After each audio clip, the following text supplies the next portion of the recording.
Today's lesson is the addictive qualities of mobile games.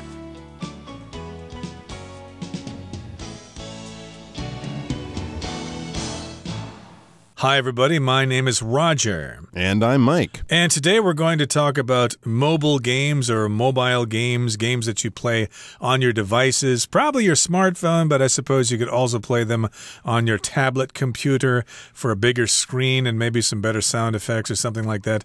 Mike, are you a video game junkie? I am not a video game junkie, I'm happy to say. I do play video games, but usually at home on my PC, on my computer. I'm really not a big fan of mobile games, basically because I don't really find many that are entertaining, but I've played them before and I could see how they could become addictive. But yeah, for some people, they're very addictive. I've bumped into people walking around and then you look down and they're playing a game, or seen people rush off the MRT because they didn't notice it's their stop. They're so wrapped up in their mobile games. Are they addicted to them? I'm not sure, but they sure seem to be taking up a lot of those people's time and attention. They certainly do, and I think they're causing health problems for a lot of people. Gosh. I've seen lots of young boys, teenage boys, playing those video games on the MRT or on buses, and they basically look like turtles, okay? Their heads are bent down so far that I can't imagine them ever standing up straight anytime in their life. So I think that's a pretty bad habit to get into. But we are going to be talking about the addictive qualities of mobile games in today's lesson. So let's find out what this is all about. Let's listen to the first part of our lesson, and then we'll be right back. The addictive qualities of mobile games. Cell phones are an unavoidable part of our daily lives. For most of us, they are nothing more than useful tools that facilitate communication, allow access to information, and provide harmless entertainment. For others, however, they are a constant temptation. With the rise of mobile gaming, the risk of becoming addicted to your phone is higher than ever.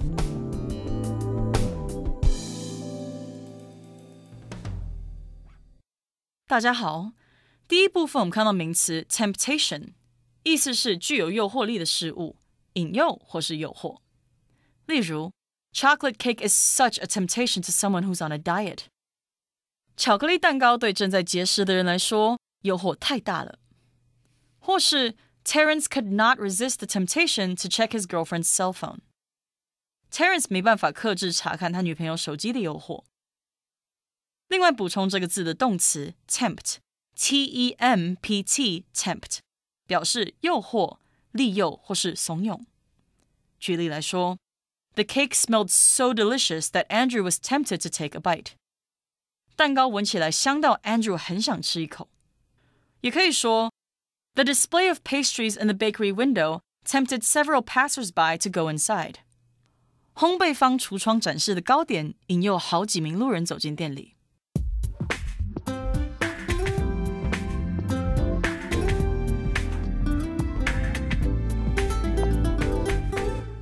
Okay, now in the title here, we've got the word addictive. If something's addictive, it means you start using that thing or start playing that thing and you just can't stop because something is going on in your brain with chemicals and things like that. So, of course, lots of things can be addictive. Some kinds of painkillers can be addictive. If you've ever had a serious accident and the doctor gives you painkillers, you might get addicted to those painkillers. I think that's what happened to Michael Jackson because of an accident he had many years ago, and he was addicted to painkillers, and I believe that eventually more or less killed him. Well, yes, a lot of different drugs and alcohol and things like that can be addictive, along, of course, with cigarettes and things like that. But yes, we've also found internet shopping, spending time online, gambling. There's addictive qualities to all of these different things. You can get an addiction when basically this hobby or this lifestyle takes over your normal healthy lifestyle and it becomes a serious problem, and it also becomes very difficult to quit or to kick your addiction, as we might say. And cell phones are an unavoidable part of our daily lives. We read there, absolutely, you can't avoid cell phones. Even if you want to avoid cell phones, they're still there getting your messages, getting your phone calls and emails and whatnot. whatnot. But for most of us, they are nothing more than useful tools that facilitate communication, allow access to information, and provide harmless entertainment. Like a lot of things, they can be used in a healthy way if you don't use them too much. Right, they're unavoidable. Of course, something's unavoidable when you can't avoid it, when you have to face it, when you have to confront it, or when you have to use it. And indeed, very few people head out the door in the morning without their cell phone or their smartphone because it is so necessary in our daily lives. We've got to check our messages. We've got to scroll through social networking sites so we don't fall behind, etc., etc. But again, for most of us, they are nothing more than useful tools that facilitate communication, allow access to information, etc., etc. So to be nothing more than just means they simply are this thing. They are basically useful tools that do all these things for us. Absolutely, and that's kind of the healthy way that you can use them. You can talk to people by message or phone. That's the communication part. Allow access to information. You can go online, find out all sorts of stuff on Google, and harmless entertainment. You can watch your videos or play your games, but not too much. For others, however, this is where we get into the problem. They are a constant temptation. They're always there. Play me, look at me, look things up, look at your social media. Don't do that. Don't do something else. Sit down and play with your phone. This is the temptation. Something that has temptation, it's very attractive to you. It's very appealing to you. It's kind of drawing you in. If you're on a diet, the smell of some fresh baked chocolate cookies might be a bit of a temptation for anyone who's had an addiction. Thinking about that action, thinking about what they do, and that feeling of happiness, that would be a temptation, something that's drawing you in to do something, and possibly to do something bad. Indeed. So, yes, those video games are a constant temptation to people, especially if you've played them before and you've become addicted to them. And with the rise of mobile gaming, the risk of becoming addicted to your phone is higher than ever. So here we've got the word addicted, and it's usually used in a phrase to be addicted to something. You might be addicted to painkillers, as I said before, and the noun form, of course, is an addiction. You might have an addiction to playing mobile games, to playing video games. And that brings us to the end of the first part of our lesson for today. Let's move on now and talk some more about the addictive qualities of mobile games. As we play mobile games, our brains release dopamine, a feel-good chemical. And the more we play, the more we need to play to get the same rush of excitement.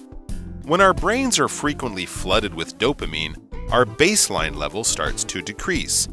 As this happens, we can get stuck in a constant cycle of trying to maintain our happiness by playing more. This cycle is what leads to addiction. To make matters worse, game developers intentionally design their games to be as addictive as possible.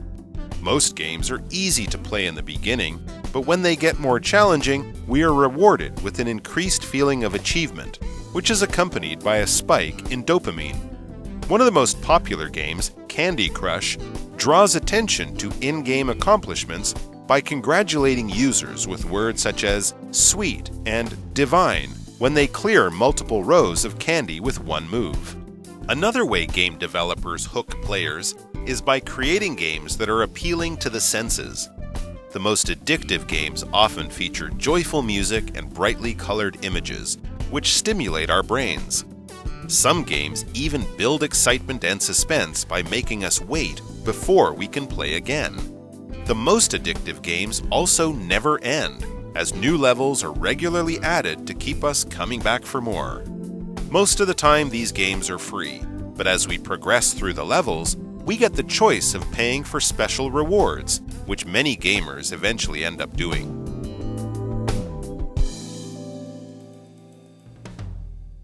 第二部分我们看到单字 intentionally， 这个字是副词，指刻意的或是故意的，像是 Jasmine didn't hurt Claire's feelings intentionally.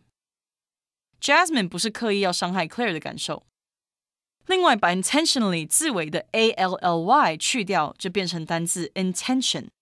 这个字是名词，指意图或是打算。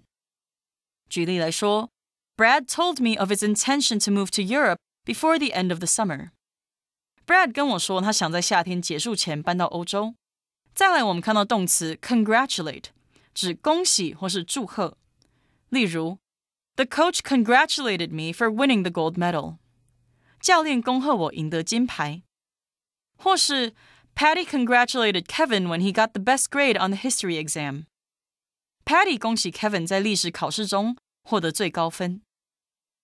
另外补充这个字的名词 congratulation C-O-N-G-R-A-T-U-L-A-T-I-O-N congratulation 这个字常用复数来表达恭喜或是祝贺，像是 When Sarah won the contest, we all told her congratulations. 当 Sarah 赢得比赛时，我们都对她说恭喜。或是 Congratulations on your recent engagement. 恭喜你最近订婚。最后我们看到动词 stimulate 表示刺激，使活跃或是激发。例如 Caffeine is known to stimulate the nervous system. 众所皆知，咖啡因可以刺激神经系统。或是 The puzzle stimulated the children's interest on a rainy afternoon. 拼图在一个下雨午后引起孩子们的兴趣。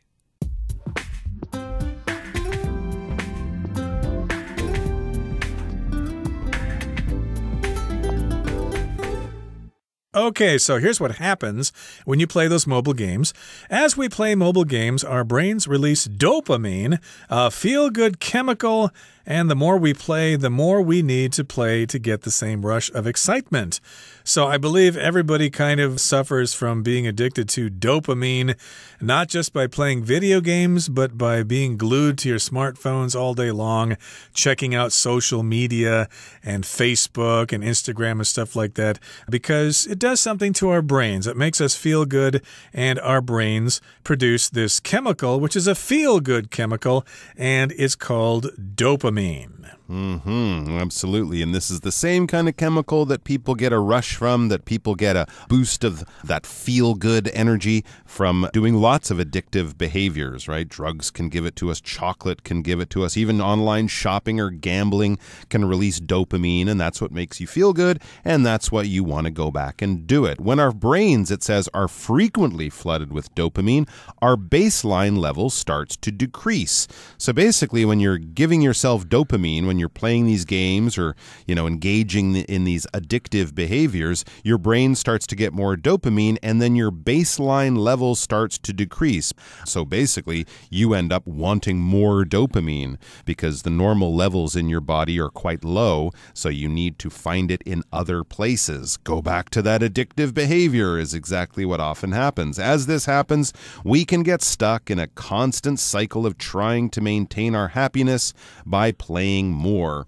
Absolutely, yeah. You got to get that baseline level of dopamine back up, because baseline is basically like a standard limit. A standard amount is what we would talk about there. Maybe when we're talking about summer temperatures in Taiwan, we'd say the baseline is around 28 degrees. It can go a little bit higher. It sometimes goes a little bit lower, but that's sort of like where we would start if we're talking about summer temperatures in Taiwan. That's the baseline. And this cycle of dopamine, getting the dopamine and then missing it and then getting more and needing more, this is what leads to addiction. By engaging in this behavior, by repeating this cycle, by giving yourself more dopamine and then wanting more and more and more in the future, this is how addiction is created. So basically, when we get addicted to it, we just have to keep on playing, and each time we play, we need to play longer, we need to play for more excitement, etc., etc. So basically, they have hooked us.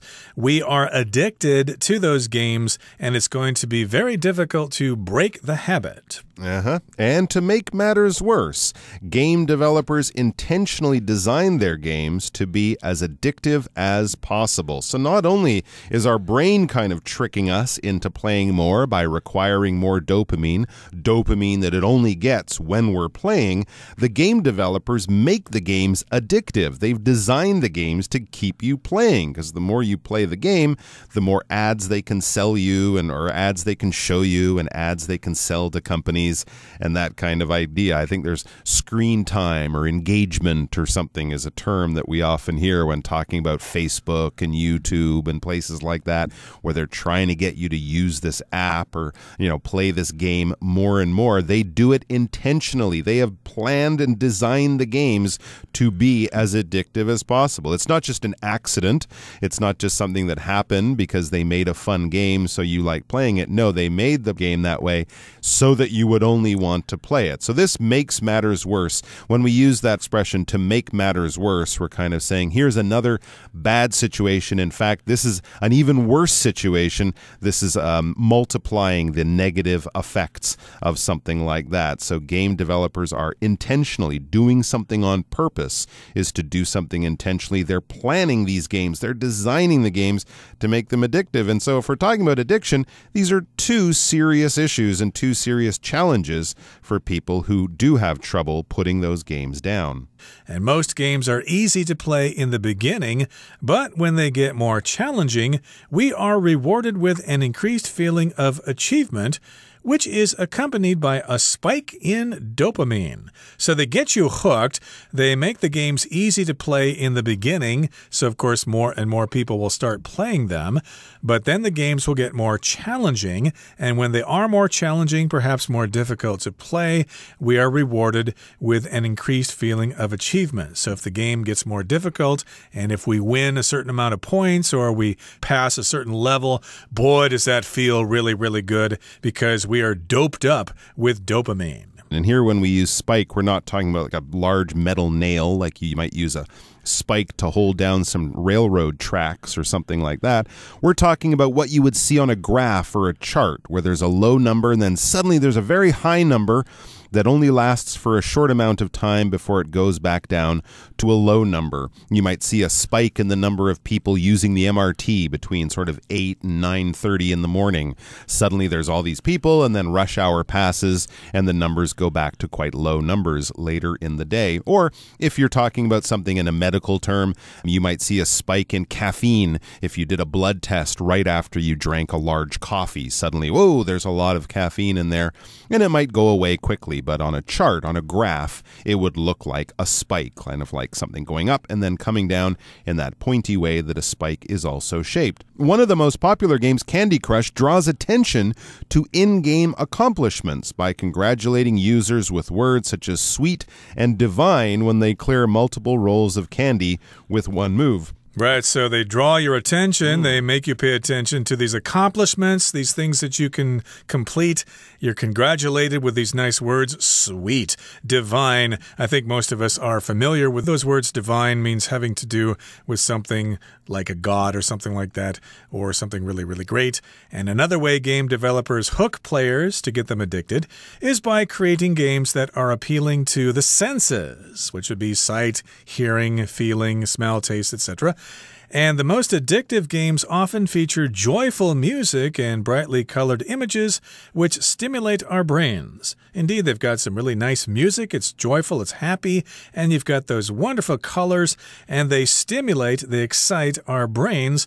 And some games even build excitement and suspense by making us wait before we can play again. So suspense is when you have to wait for something and you're just sitting there wondering, what's going to happen next? I really want to know. So these are all the different ways that games are designed intentionally to be very addictive.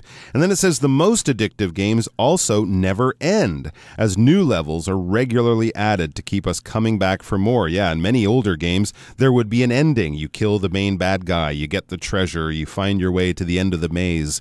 In these games, they don't end. They just keep adding new levels, new challenges, new enemies, whatever, to keep you playing all the time. Most of the time, these games are free, but as we progress through the levels, we get the choice of paying for special rewards. Another thing that makes them great is you don't pay for them. They're free, so you can play as much as you want, but often they have sort of a pay-to-play system where if you really want to advance or advance more quickly or get the best weapons or whatever it is, you can pay real money for special rewards. These special gift boxes or treasure chests or gems or whatever that you use. And it says which many gamers eventually end up doing, right? You want to do well, well. You want to advance in the game faster, win faster, so you can pay for these special rewards, these special prizes or perks or something like that. And the game developers have you by then. Let's move on now and listen to the third and final part, and we'll wrap things up. Luckily, beating mobile game addiction doesn't have to mean quitting games for good. Instead, we can create a balance by spending time on other activities like reading, exercise, or social interactions with friends and family. We can also limit and track the time we spend playing games. Eventually, our brains will readjust their baseline level of dopamine and we'll be happier, healthier individuals.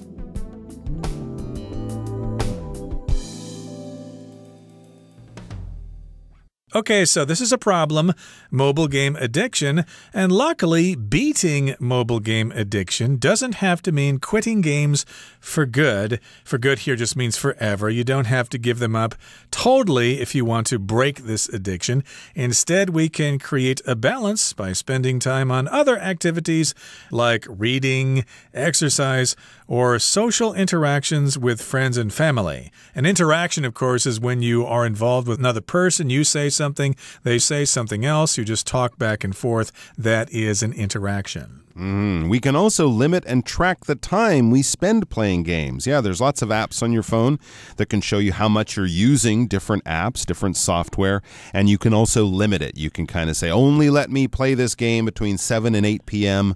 on weekdays or something like that. So you're sort of giving yourself some rules and some restrictions. Eventually, it says our brains will readjust their baseline level of dopamine and will be happier, healthier individuals. The same is true for any kind of addictive behavior. If you can get yourself off it by limiting it, by doing it less and less over time, your body will go back to normal. Your brain will readjust to its baseline level of dopamine, and that will basically mean that you won't feel bored or anxious or worried if you're not playing your game. You will feel fine if you're not playing your game, and you'll be a happier, healthier individual. Indeed, we would all like to be that, and I think actually playing real games is a lot more fun.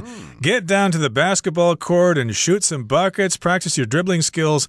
That can produce a lot of dopamine as well. Okay, that brings us to the end of our explanation for today. Let's listen now to our beloved Chinese teacher.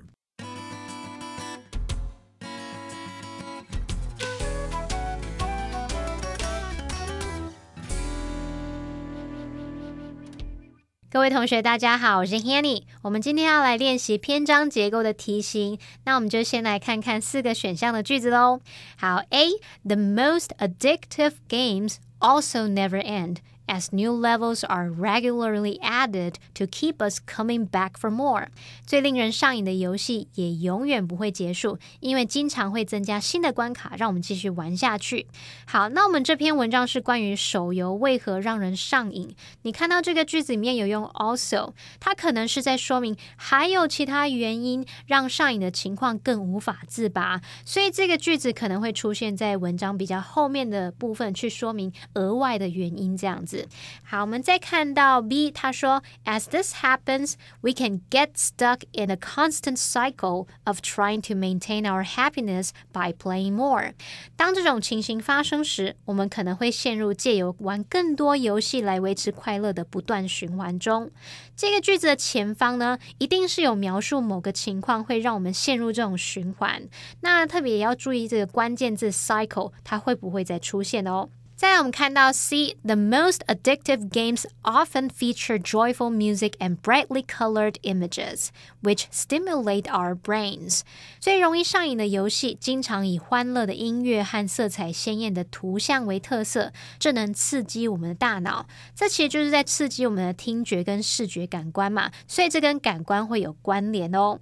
再看到 D, most games are easy to play in the beginning, but when they get more challenging, we are rewarded with an increased feeling of achievement, which is accompanied by a spike in dopamine.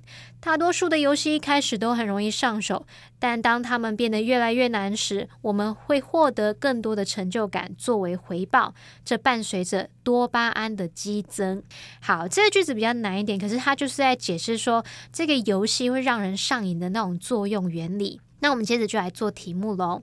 我们看到第一个空格呢，它所在的那个段落就有提到玩手游的时候，大脑会释放让我们感到愉快的化学物质 dopamine 多巴胺。他说 The more we play, the more we need to play to get the same rush of excitement. 我们玩的越多，就越需要玩才能得到相同兴奋感。而空格后面他又提到说 This cycle is what leads to addiction. 这个循环会导致成瘾，那就可以推断他是在讲一种恶性循环，所以答案会选 B。 当这种情形发生时，我们可能会陷入借由玩更多游戏来维持快乐的不断循环中。好，再来第二个空格，我们看到他前一句提到说，更糟的是游戏开发商刻意把他们游戏设计的尽可能让人上瘾，那就可以知道说空格会进一步说明游戏开发商是如何做到这一点的，所以答案要选 D。 他就说大多数的游戏一开始很容易上手，但当他们变得越来越难时，我们会获得更多成就感作为回报，而这伴随着多巴胺的激增。好，再看到第三个空格，前一句他提到游戏开发商让玩家上钩的另一个方法是创造吸引感官的游戏，他说 appealing to the senses， 这个吸引感官的那种意思，这边就有关键字 senses 感官。那我们选项当中跟感官有关的描述就只有 C， 他说最容易上瘾的游戏经常以欢乐的音乐和色彩鲜艳的图像为特色，这能刺激我们大脑。好，那么第四个空格呢，它的后面有提到说这些游戏大多数都是免费的，但随着我们突破关卡 progress through the levels， 就可以选择付费得到特别的奖励，许多玩家最终都会这么做。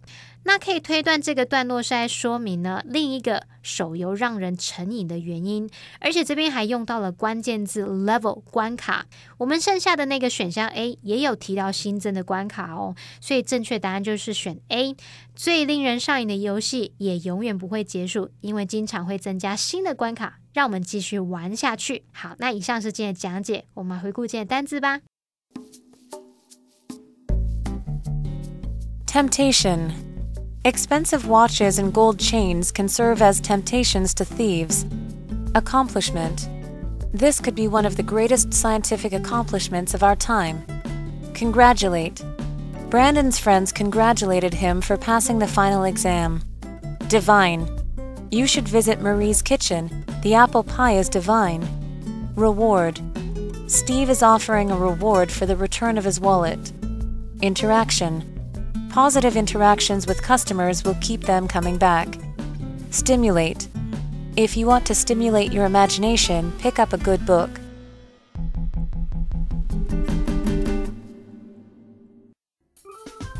Well, that brings us to the end of another edition of our program, and please make sure you join us again next time. From all of us here, I am Mike. I am Roger. See you next time.